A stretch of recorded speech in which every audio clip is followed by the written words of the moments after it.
മക്കയിലെ കാറ്റിൽ തക്ബീർ ഒലികൾ മുഴങ്ങുകയാണ്. കരയിലൂടെയും കടലിലൂടെയും ആകാശത്തൂടെയും പുണ്യഭൂമിയിലേക്ക് ഒഴുകിയെത്തിയ തീർത്ഥാടക ലക്ഷങ്ങൾ.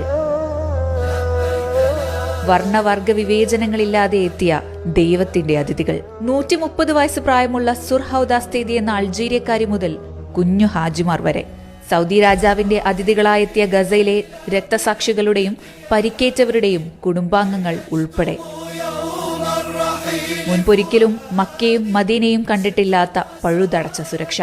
പൊള്ളുന്ന വെയിലിൽ തണലാകാൻ വോളണ്ടിയർമാരുടെ കരുതൽ. ഏതടിയന്തര സാഹചര്യങ്ങളും മനുഷ്യസാധ്യമായ എല്ലാ സജ്ജീകരണങ്ങളോടെയും നേരിടാൻ തങ്ങൾ തയ്യാറാണെന്ന് സിവിൽ ഡിഫൻസും സൗദി ആഭ്യന്തര മന്ത്രാലയവും അറിയിച്ചു കഴിഞ്ഞു. വിവിധ ഭാഷകൾ കൈകാര്യം ചെയ്യുന്ന ഉദ്യോഗസ്ഥർ മുതൽ ഏറ്റവും പുതിയ സാങ്കേതിക വിദ്യകൾ കൊണ്ടും സൗദി സജ്ജം തന്നെ. സെൽഫ് ഡ്രൈവിംഗ് എയർ ടാക്സികൾ, വാഹന പരിശോധനകൾ രേഖപ്പെടുത്താനും നിയമലംഘനങ്ങൾ നിരീക്ഷിക്കാനും ഓഗ്മെന്റഡ് റിയാലിറ്റി കണ്ണടകൾ, ഖുറാൻ വിതരണം ചെയ്യുന്ന റോബോട്ടുകൾ, മക്കയിലും മദീനയിലെയും ഏത് കോണിൽ പോലും ലഭ്യമാകുന്ന 5G ഇന്റർനെറ്റ് ഫെസിലിറ്റി, അങ്ങനെ ചെറുതും വലുതുമായ എല്ലാ സാങ്കേതിക സൗകര്യങ്ങളും സുരക്ഷകളും.